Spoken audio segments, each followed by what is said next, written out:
Hi Laura, my name's Dr. Matza. What can I do for you today? I'm just here for my pill prescription. Okay, you've been on that for a while? Yeah, been a while. And it's going well for you? Any issues? No, not really. I wondered, do you remember to take the pill every day? Oh, I mean, I guess it's a bit busy with work and study, so I don't always take it the right time, always. Otherwise, it's fine, I guess. Yeah.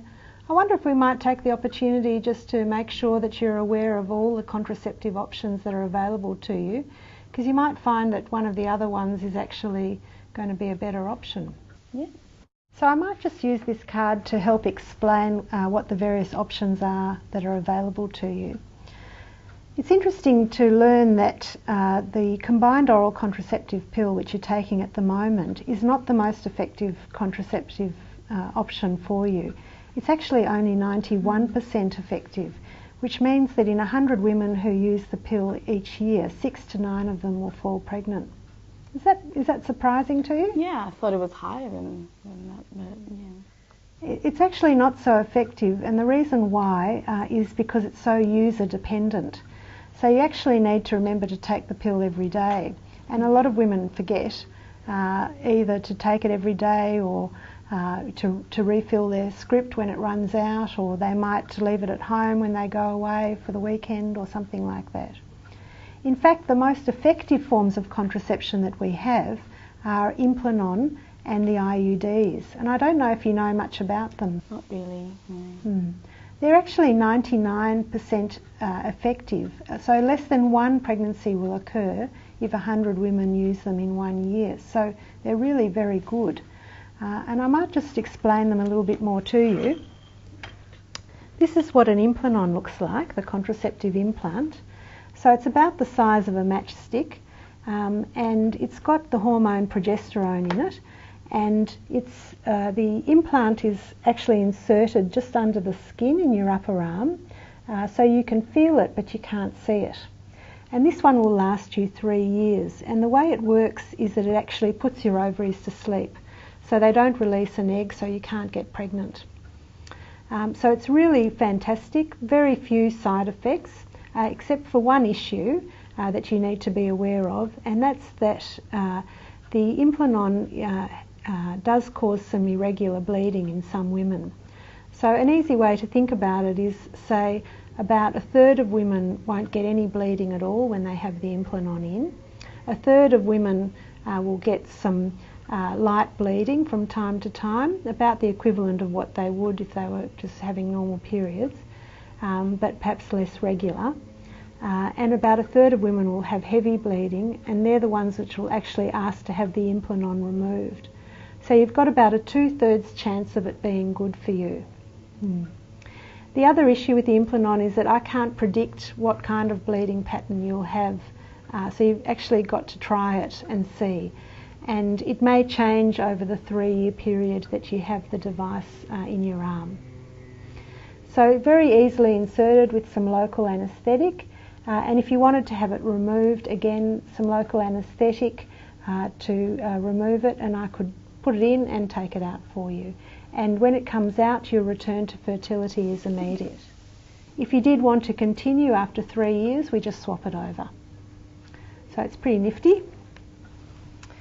Let me just perhaps explain the IUDs to you, because these are a little bit more unfamiliar. I'm sure a lot of your friends have got the Implanon. Yeah, I think I have seen my friends. Yeah. But they may not talk to you about IUDs if they have it in. So these are the 2 different kinds of IUDs that are available. This one is the hormonal IUD called the Mirena, and you can see there it's about the size of a 20-cent piece. It's made of plastic. You might want to hold that, and on the stem there is the hormone progesterone. So the way it works is it gets inserted into the uterus, and it sits inside like that, and the strings come out from the cervix, and we cut them off after insertion, and they curl around the cervix so they don't hang out of the vagina or anything like that. So once it's in, you can't tell that it's there. Your partner usually can't tell either. And it sits there for 5 years, and the hormone, the progestogen, thins down the lining of the uterus. So when you first have it put in, you might get some irregular bleeding for the first few months, but by about 6 months you're hardly bleeding at all. And a lot of women love it for that reason. It decreases blood loss by about 90% or more, and most women will just need to use a panty liner for a couple of days rather than fussing with pads and tampons, and that might be a good thing. So that's the hormonal IUD. And you can see there the copper IUD is very similar. This is a multi-load.